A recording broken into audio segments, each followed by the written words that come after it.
Hello everyone, how are you? This is Peter the Amateur. Today I'm going to do a set review of the Innistrad release. Go color by color and see which cards are good value for crafting. Because, let's face it, not everyone is paying to play the game, me including. So yeah, it's always good to know which cards are good value and fit in the current with cards of the other releases. Because, well, my opinion on the Innistrad release, first of all, is that many of the new cards are only good within the Innistrad set. So there are many that you don't really want to craft unless you want to go for a tribal deck. So yeah.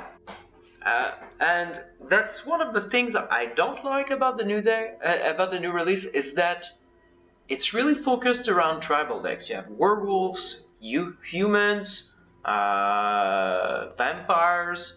It's like usually within a release there is one tribal deck. For example, goblins, not 3 or 4 of them. So yeah, I think many of the new cards are not worth crafting unless you want to go for a specific deck and play it all the time. But that's not what I want to do. But there are many cards that will live well with the other sets, and those are the cards I'll focus my attention on in this video. So, first of all, we have the Fairy Who Slows the Sunset. This is a new Planeswalker. Planeswalkers are usually always good. You're not making an error if you're casting them. If you're crafting them, sorry. So for +1, you choose up to 1 target artifact, target creature, and target land. You untap the chosen permanents you control, and you tap the chosen permanents you don't control. So this is gonna be very good value. Well, this is gonna be a different type of control decks. Blue-white. It's not like the usual control deck where you're countering everything your opponent does. No. In my opinion, this fits in a deck where you have creatures on the board that have that you can tap and untap so that you can control the board. And then you can look at the top three cards of your library, put one of them into your hand, and the rest on the bottom of your library in any order. And you get an emblem for untap all permanents you control during each opponent's untap step, and you draw a card during each opponent's draw step. So this is very good value if you can get the emblem, but I don't think you'll get it very often. But yeah, otherwise, I think you need a different type of control deck for this, but it's gonna be very good value. And blue, we have a lot of cool new cards in blue. You have Consider. Look at the top card of your library. You may put that card into your graveyard and you draw a card. So basically, you scry one, you put that card that you don't want in your graveyard, or if you're playing a graveyard deck, it can be useful too. But it just helps you get the cards you need. And it fits in for example, Professor Onyx deck where you're dealing 2 damage, or in any Magecraft deck. It fits really well. We were missing those cheap spells to activate Magecraft abilities, so this can help. This will fit in many of the. Yeah, it's very good. For one, it's a common, very worth crafting. Secret of the Keys, same thing. Investigate. So when you investigate, you create an artifact that when you pay 2, you sacrifice it and you draw a card. And if the spell was cast from a graveyard, investigate twice instead. So for 4, you create 2 of those artifacts. So it's very good value.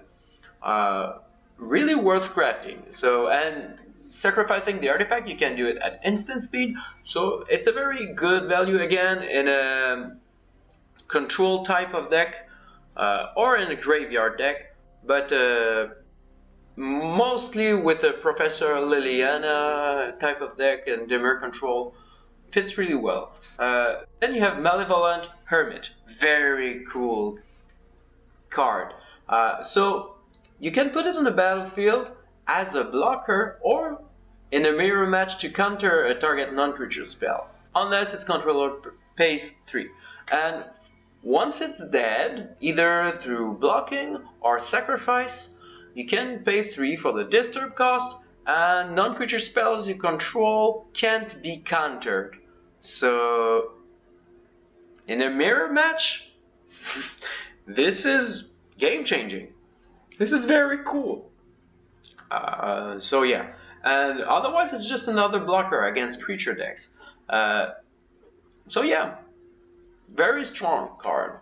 Puppet Stitcher is one of the cool new cards in the Mere Control, where whenever you cast an instant or sorcery, you create a 2/2 black zombie creature token with Decay, and you can sacrifice this creature, for example, with a Deadly Dispute to draw cards.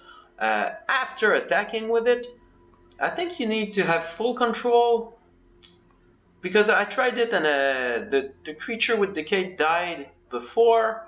Well, not the. I don't have the Puppet Stitcher. I don't know why they wrote puppet like this. Is it a word like this? I don't know. Let me know in the comments. I don't know right now. I'll look it up after. But at the beginning of your upkeep, if you control 3 or more creature tokens, you may transform Puppet Stitcher and the artifact. With the artifact, your creature tokens lose all abilities and have power, base power and toughness 3/3. So yeah, your creature tokens become very strong. So you can use the Puppet Stitcher with the Spider Queen, with the Pest decks, and the Zombie decks. It's a very versatile card. It's gonna live well. Yeah, it's gonna live well. Grafted Identity. This is a card you want to play in Brawl. As an additional cost, cast the spell, sacrifice a creature, enchant a creature. You control enchanted creatures, so you can control your opponent's commander in Brawl. An enchanted creature gets +1/+1. It's very strong, not in all situations, but I think in Brawl it's a must-have if you're running blue. Otherwise, in Standard, I don't see this card living really well.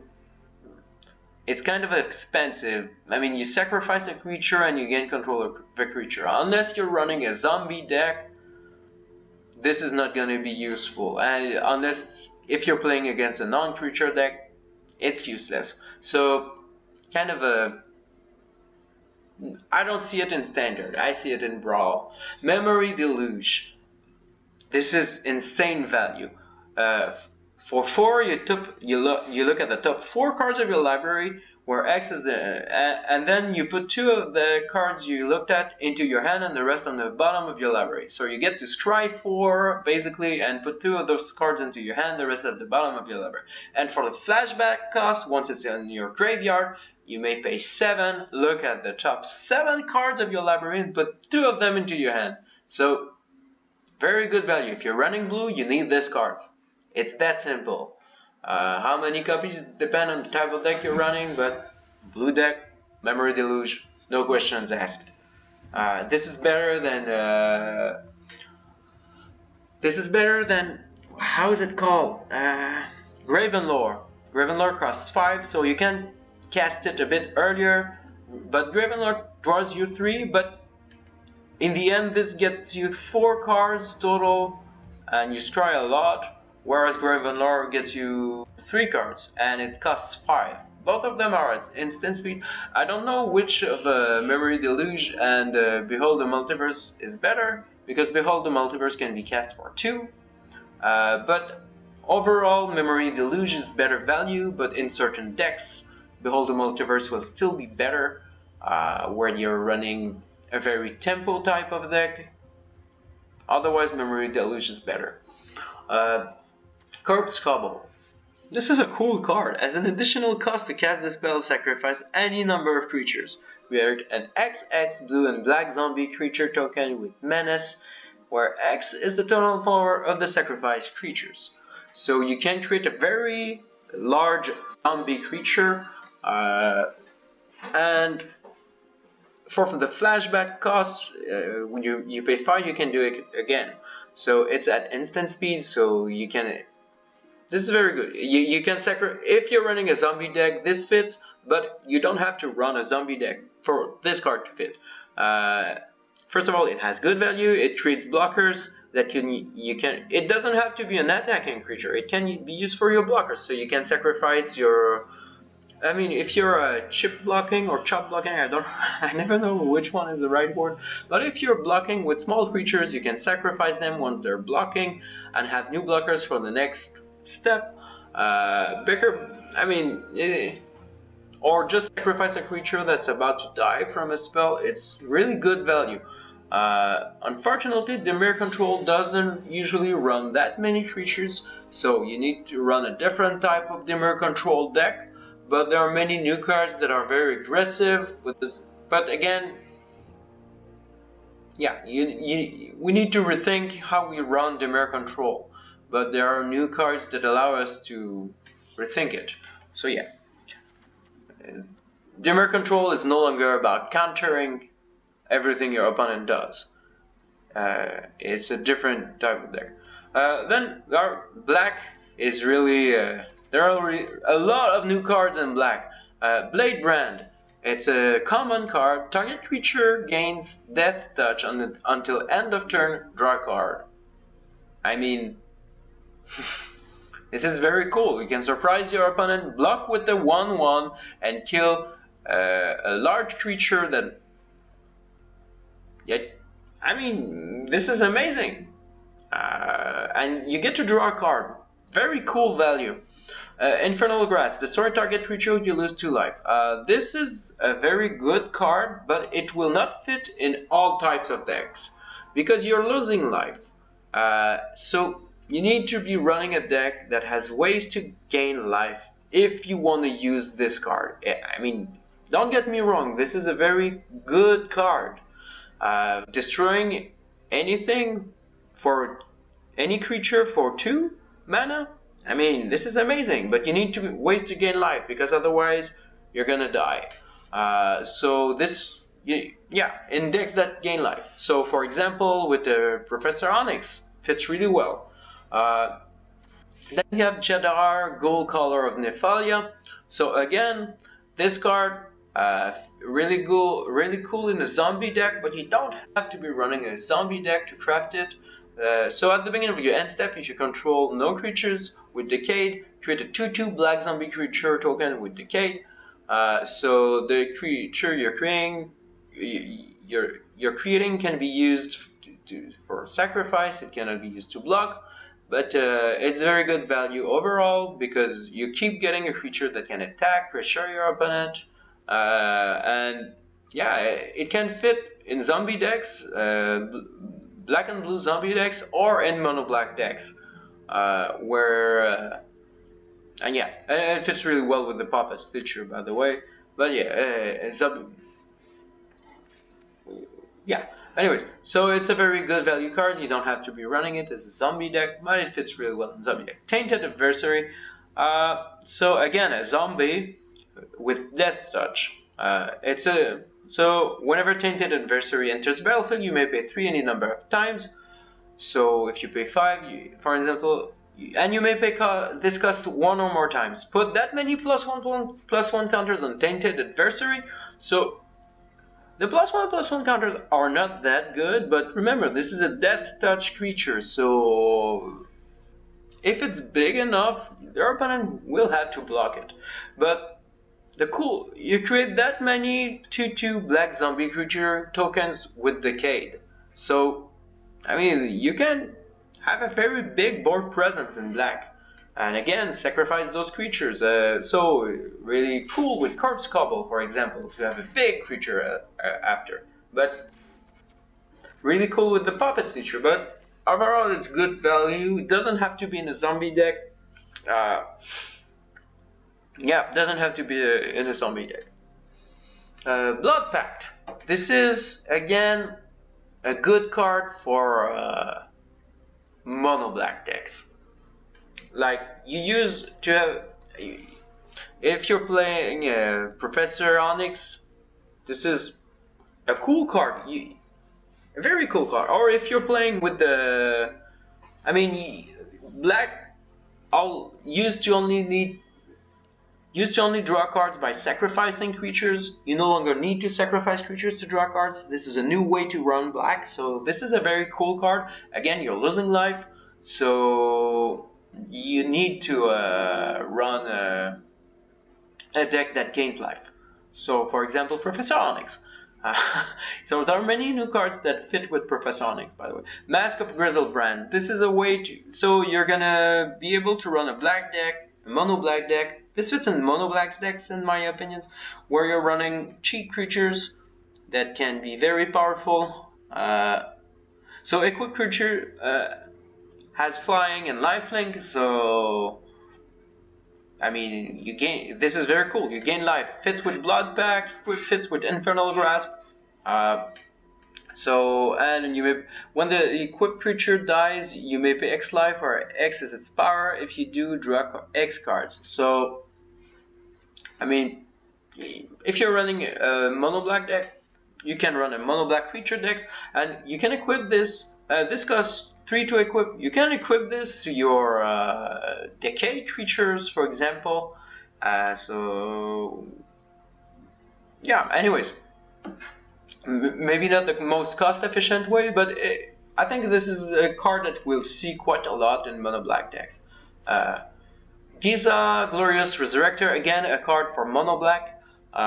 If a creature an opponent controls would die, exile it instead. So first of all, with all the disturbed creatures, the creatures that get exiled, this is going to be very good. And at the beginning of your upkeep, put all creature cards exiled with Giza, Glorious Resurrector onto the battlefield under your control. They gain Decayed. So mono black can now be very aggro with this card. So you kill your opponent's creatures, you have creatures to attack with, they cannot block, but I mean, very good value.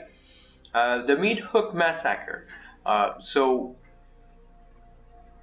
it will not fit in all decks that have black, but if you're running creature tokens, this has very good value. First of all, it can go around things like Snakeskin Veil, anything that gives hexproof, doesn't matter. It can kill things like Tusky, anything that is indestructible can get killed by this. This is very cool, and it's a mass removal spell. So, and whenever a creature you control dies, each opponent loses 1 life, which is why this fits with Spider Queen, for example, in decks where you sacrifice your own creatures. So, yeah. And you can gain life whenever a creature an opponent controls dies. This is a very strong new card. We're going to see it a lot. Rite of Oblivion. As an additional cost to cast the spell, sacrifice a non-permanent, exile target non-permanent, flashback. This is amazing. So if you're running a Kaya deck, this is going to be awesome. Very good value. Don't need to explain why. Otherwise, in a non-Kaya deck, it's not as good, but it's black and white, so there are not many other black and white decks, in my opinion, for this, where this would be useful. Liesa, Forgotten Archangel. So for 5, you have a blocker that's bigger than Goldspan Dragon, and that has lifelink. Very good. And whenever another non-token creature you control dies, return that card to its owner's hand at the beginning of the next end step. So, very good. If a creature an opponent control would die, exile it instead. This is very good value as well against disturbed creatures, or against creatures that have an effect when they die, because they will no longer die. So the Shambling Gas, the Goblin that deals damage equals to its power when it dies, things like that. So it can shut down your opponent's deck if they're relying on effects like that for their deck. But otherwise, it's gonna be good in with creatures that have an effect when they enter the battlefield, like there's a white creature that for 3 exiles a creature with mana value 4 or less, between 1 and 4, so you can, I mean, enter the battlefield effects, amazing with Yesa because you can return them to your hand. So if you know that you have this in hand, you can attack with them knowing that you'll lose them, and then return it to your hand. So it's kind of a hard choice for your opponent to decide whether to block the creature or let them deal damage to them. It's very cool. Very cool. So yeah, I expect to see this card a lot. I don't think it fits in, and many people are trying to do it, but I don't think it fits in Kaya decks because it's too slow for a Kaya deck, in my opinion. And a lot of people seem to be trying to do it, and it just dies. Liesa dies. So yeah, I mean, Kaya already provides that. If you're running this, you're not with Kaya. You're not running enough creatures, but it's either this or Kaya, in my opinion. But both are good. Chaplain of Alms. So it has first strike, ward 1. Okay. So first of all, for how much? For 1, you have a first strike creature that can grow in mono white decks. So, I mean, a creature for first strike is very good. First of all, it has ward 1, so it's hard to remove early on. Keep making sure you keep the pressure in mono white decks. And for disturb 4, once it's dead, when it's in your graveyard, you can pay 4 and have a creature that has flying and first strike. Again, keeping the pressure and making sure, because one of the problems with mono white decks is that if they don't kill their opponent during the early game, it's kind of hard surviving the late game. So this is one of the ways you can make sure that you still have cards, because otherwise you don't have ways to draw cards. So having creatures that you can cast from your graveyard is very good. And each creature you control has ward 1. I don't think this is going to be useful in the late game, but maybe with Paladin class this adds up. So yeah, if Chapel, yeah, it's a very cool value card that can fit in mono white decks. Same thing for this card, it costs 1, the Lunar Veteran. Whenever another creature enters the battlefield under your control, you gain 1 life. I don't think this is going to be very useful, but for this, and once this creature is dead, you can pay 2 and have another 1/1 that's flying, with whenever a creature you control leaves the battlefield, you gain 1 life. So I don't think this will be very useful as well, but again, in mono white decks, this can make sure that you keep casting creatures even when you no longer have cards in your hand. Fateful Absence. This is a cool new card, but on the downside, its controller investigates. So you get to kill a creature of Planeswalker for 2, very cool, but your opponent will be able to draw a card. But if you're playing a very aggro type of deck, I mean, your opponent wasting their turn to draw a card can cost them the game. So this is going to be very good for mono white, and any deck that's running white, I think it can be good with Teferi too, because control decks, basically your opponent, even if they have mana, they can't play. So yeah, this is going to be a very good card. Intrepid Adversary, lifelink for 3/1. It's a human scout. So whenever Intrepid Adversary enters the battlefield, you may pay 2 mana any number of times. So when you pay this cost 1 or more times, you put that many Valor counters on Intrepid Adversary. Creatures you control get +1/+1 for each Valor counter on Intrepid Adversary. So creatures you control, it includes the Intrepid Adversary first of all, because it's not other creatures you control, but creatures you control. So again, in mono white decks that have that go wide, I think 1 or 2 of the Intrepid Adversary in your deck can pretty much close the game. I wouldn't run 4 of them, but 2 in a mono white deck, I think we're gonna see it quite a lot. Sunset Revelry. This has the potential to create lots of value. I don't see it in a mono white deck though. I see it in dual color decks. So if an opponent has more life than you gain 4 life. So you're running this in decks where you're on the defensive. If an opponent controls more creatures than you, create 2 1/1 human creature tokens. If an opponent has more cards in hand than you, draw a card. So you have the potential to gain 4 life, which is a lot, create 2 blockers, and draw a card. This is very good value. We're gonna see this card a lot in white decks, not in mono white, but other decks that have white, we're gonna see it all the time, I think. Borrowed Time. When Borrowed Time enters the battlefield, exile target non-land permanent an opponent controls until Borrowed Time leaves the battlefield. So this is a new Banishing Light, basically. I think we're gonna see this card quite a lot in control decks. Maybe mono white will run it as well, but I mean, it doesn't create a board presence. But overall, we're gonna see this card quite a lot. Sigarda's Splendor.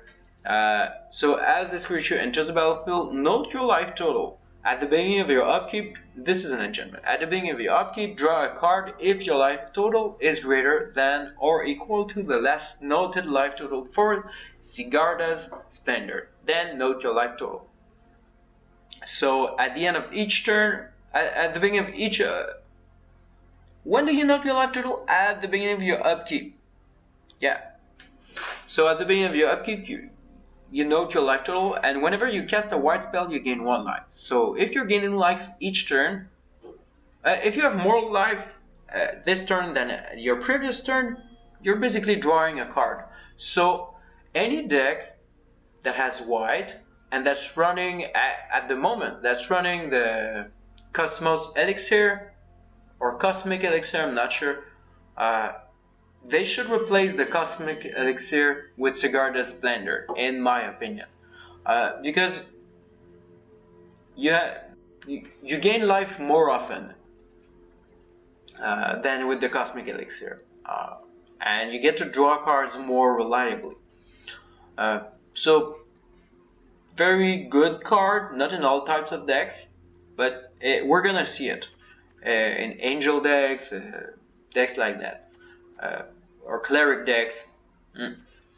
Sigardian Savior. So whenever Sigardian Savior enters the battlefield, if you cast it, return up to 2 target creature cards with mana value 2 or less from your graveyard to the battlefield. So mono white could be running 1 or 2 of this card to have a late game potential. Not more than that because it's too expensive for mono white. But returning creatures, I mean, of your choice with mana value 2 or less is very good. So you could return 2 Luminarch Aspirant, for example. Very good. Okay, red and white. So this card has very good value, deals 2 damage to any target. You gain 2 life, you have a flashback, for 6 you can do it again. So this has good value overall, we're gonna see it. Angel Fire Ignition. Awesome card. Put 2 +1/+1 counter on target creature. It gains Vigilance, Trample, Lifelink, Indestructible, and Haste until end of turn.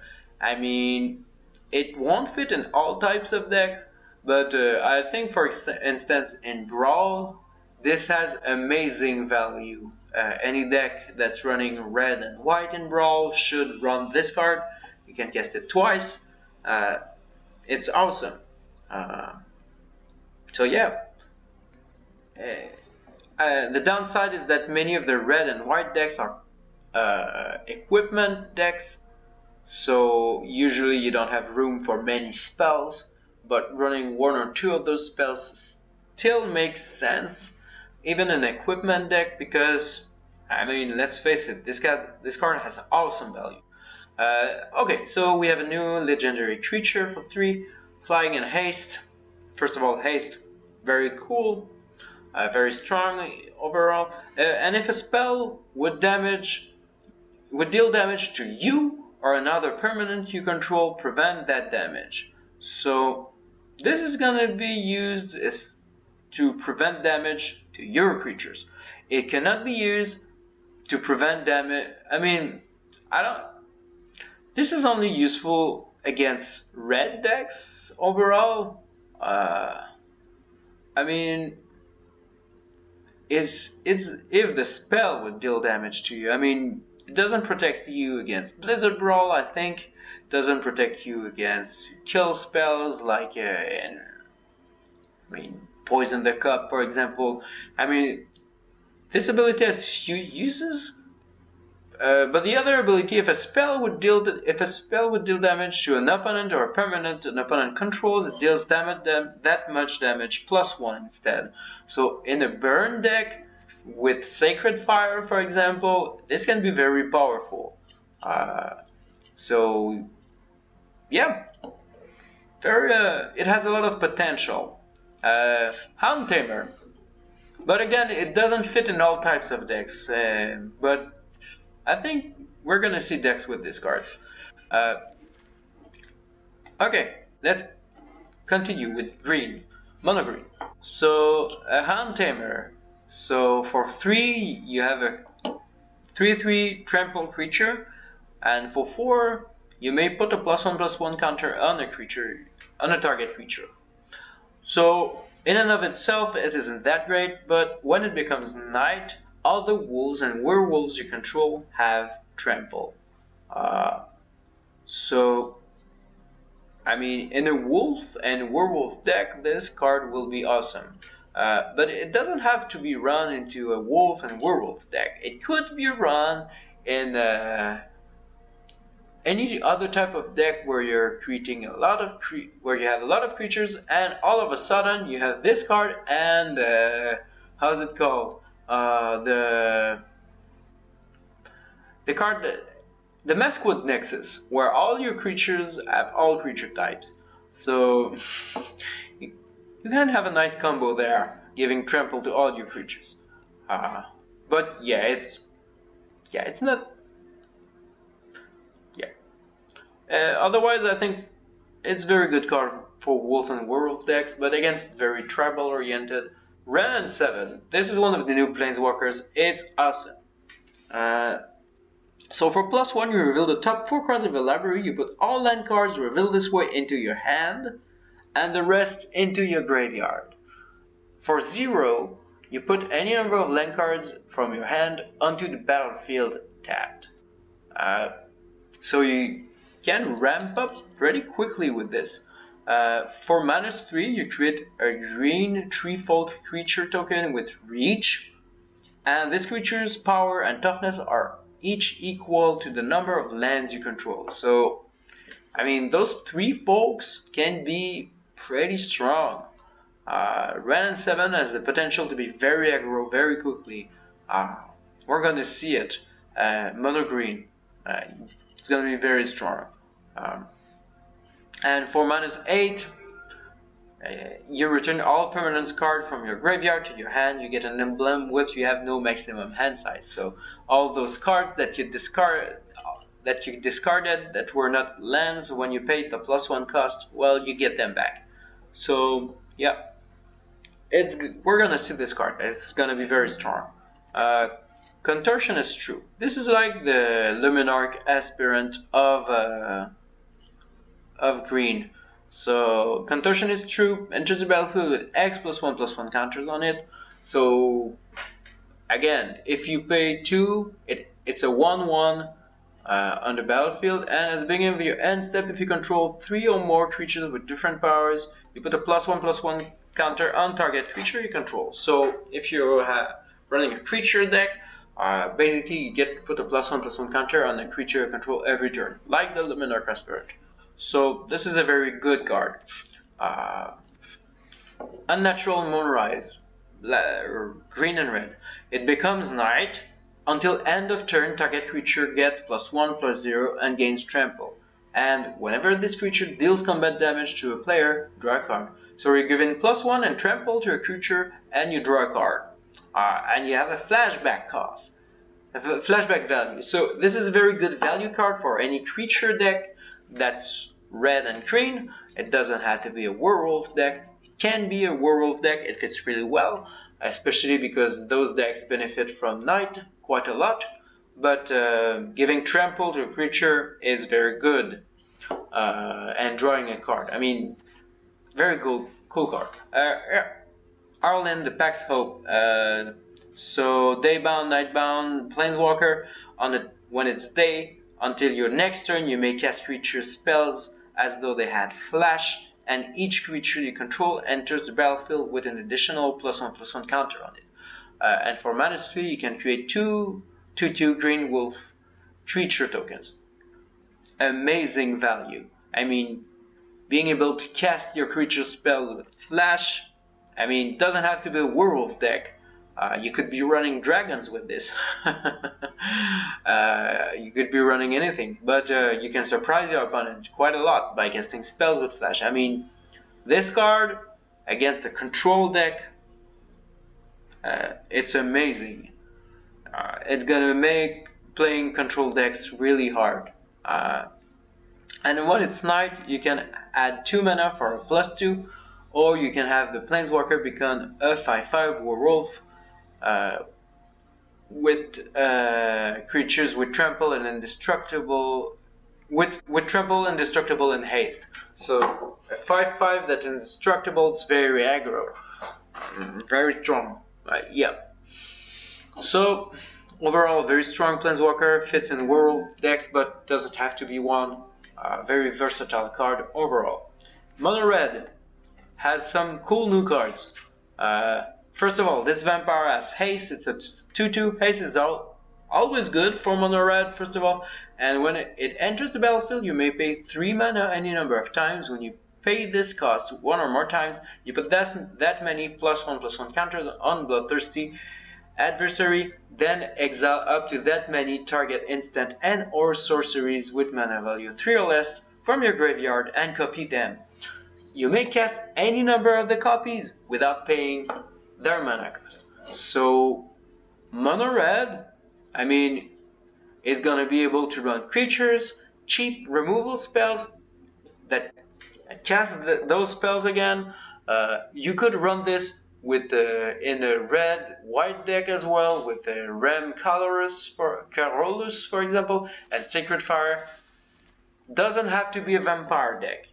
It can just be in a burn deck as well, or a mono red deck. I mean, very versatile card, very good value. There's a reason why this is a mythic card. Then you have Neonate's Rush. Overall, very good value card. It fits well in a vampire deck. Doesn't have to be in one, but it can be in a deck where you're running day-night as well. Otherwise, it's a bit expensive for 1 damage, but dealing 1 damage to a creature, the creature's controls, and drawing a card, overall, very good value. It can help your creatures deal the additional damage they need to kill a creature. So yeah, for 3 it's expensive, but if you can get to reduce the mana cost, very good. Moonveil Regent, amazing card. Again, another mythic in red. So you could be running this in mono red. It would be good, because whenever you cast a spell, you may discard your hand. So if you no longer have cards in your hand, discard your hand. And if you do, you draw a card for each of the spell's colors. So if you're casting red spells, you draw 1 card. So whenever you cast a spell, you draw a card. It's just that it's good. Again, you could run this in a red and white deck, burn deck. Fits really well too. Make sure you keep drawing cards so you can draw 2 cards. It's a very good card. When it dies, it deals X damage to any target, where X is the number of colors among permanents you control. And I've played against this card once, and when it died, I thought it was going to deal a lot of damage to me, because my opponent was running 4 colors, okay? And they had lands of all the colors. But the thing is, the way it counts colors, it's on the permanents you control, it looks at their mana cost. So, for example, our lands, the Pax Hope has 2 colors, but your lands don't have any colors. You would think that they do. I mean, for example, this land is black and red, right? But not for Moonveil regions. It doesn't have any colors because it doesn't cost anything to cast. So it's just make sure that it's kind of a, I don't agree how this works. I thought that your lands would count as, so if you don't have any creatures on the battlefield, doesn't, or any permanent other than lands, doesn't deal any damage. So you need to keep that in mind. But yeah, so don't count on dealing a lot of damage when this dies. You won't have a huge board, I think, with this card, but I might be wrong. But yeah, overall a good card that makes sure you keep drawing cards. Very good in mono red, very good in red and white. Sunstreak Phoenix, very good in mono red, only in my opinion. So if it's a 4/2 flying creature, very strong. If it's neither day nor night, it becomes day as Sunstreak Phoenix enters the battlefield. Whenever day becomes night or night becomes day, you may pay 2. If you do, return Sunstreak Phoenix from your graveyard to the battlefield, tapped. So this is amazing value. You keep getting a creature, a 4/2 flying back. I mean, there's a reason again why this is mythic. I think mono red is getting a lot of cool new mythic cards that they're gonna use. So yeah, Seize the Storm. It's very strong. So for 5, you create a red elemental creature token with trample, and this creature's power and toughness are equal to the number of instant and sorcery cards in your graveyard, plus the number of cards with flashback you own in exile. And for 7, you may pay the flashback cost and cast it again. So, I mean, I see this being run in a control type of deck that has red and blue. That's where I see this card fit. Yeah, because you need to be running a lot of. So yeah, I think it's gonna be a good card in certain types of decks, not all types. By the way, the creature created has trample, so yeah. Okay, Light Up the Night, a very strong card for mono red or any deck that's running red. Light Up the Night deals X damage to any target, so you may pay X to deal any damage you want to any target. It deals X plus 1 instead if that target is a creature or a planeswalker. So yeah, it's very strong. And for flashback, you may pay 4. You remove X loyalty counters from amongst planeswalkers you control. If you cast the spell this way, X can't be 0. So it needs to be at least 1 to deal 1 damage. Not that great, but can be used as a finisher if you're running planeswalkers. In multi, I mean, red doesn't have a lot of planeswalkers, but if you're running more than 1 color, this can have additional value. But yeah, I don't think we're gonna see the flashback cost quite a lot, but potentially yes. You never know. But it's a very strong card overall. Okay, Florian Voldaren Sion. It's a vampire noble, black and red. So first of all, it has first strike for a 3/3 for 3 with first strike. This is strong. Okay. Then at the beginning of your post-combat main phase, look at the top X cards of your library, where X is the total amount of life your opponent lost this turn. exile one of those cards and put the rest on the bottom of your library in a random order. You may play the exiled card this turn. So you get to attack first, has first strike, won't get blocked. Often you get to look at the top 3 cards if you only attack with this creature, and cast one of them this turn. So very good value overall. Doesn't have to be in a vampire deck. Again, it's good on its own. Yeah, it's a very good card. We're gonna see it a lot, I think. And to end this review of the set, we have a lot of cool new lands. So they're dual lands that enter the battlefield tapped unless you control 2 or more other lands. So one of the problems with dual lands usually is that they enter the battlefield tapped, and it's very dangerous when you're trying to. I mean, it can kill you not being able to cast your spells because a land entered the battlefield tapped. But those lands will rarely enter the battlefield tapped, so they're very good dual lands. Craft them. You're gonna use them. So we also have Field of Ruin, creature lands used to rule the game. Field of Ruin will change that. So for 2 and so for 3 overall, this land and 2 others, you get to destroy a target non-basic land an opponent controls. This is very important if you're playing against a monocolor deck. Your opponent might not be running creature lands, but I doubt it. Usually all decks are running creature lands. Each player searches, so once you sacrifice and kill the creature land, each player searches their library for a basic land card, puts it on the battlefield, then shuffle. So very good value. Will shut down the, how's it called? Books of the Exalted Deeds.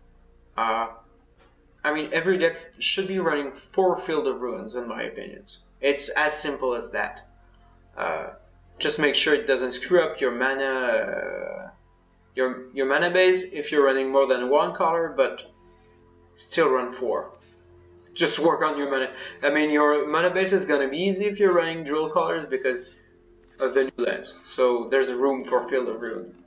So that's all for today. That's my review of this set. I think there are many cool new cards that are very versatile, that we're going to see quite a lot. I'm not a big fan of the new tribal decks, but I think we're going to see them because they're very aggro decks, and usually aggro decks are very popular, and they're very strong as well. So I think we're going to see the werewolf quite a lot, the vampire as well.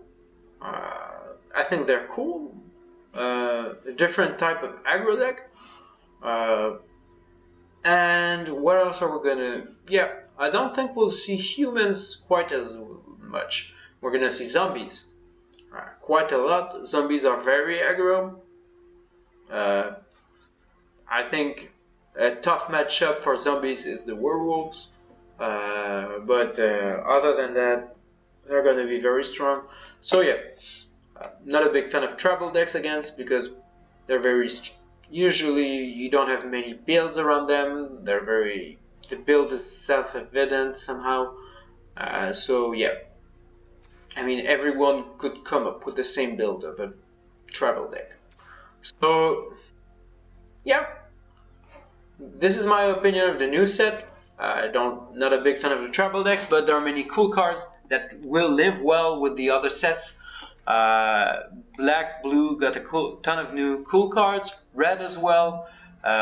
Green got 2 new planeswalkers. I mean, and white got a lot of stuff for the mono white decks. Got a new planeswalker as well to play with blue control decks. So we used to see Yorion in white and blue decks. Now we're gonna see Teferi instead. I think it's gonna be a very popular planeswalkers for control players. So yeah, that's it. Let me know what you think of the new set in the comments. What you're not gonna be seeing a lot of new decks from me in the near future, because I don't, as you may know or not know, I don't pay to play, so I don't have, there are many cards I don't have, so I can't at the moment build new decks, but I will do it when I have the cards. It will just take some time, but hopefully not too much. So I hope you like this review. Let me know what you think of the set. Bye bye.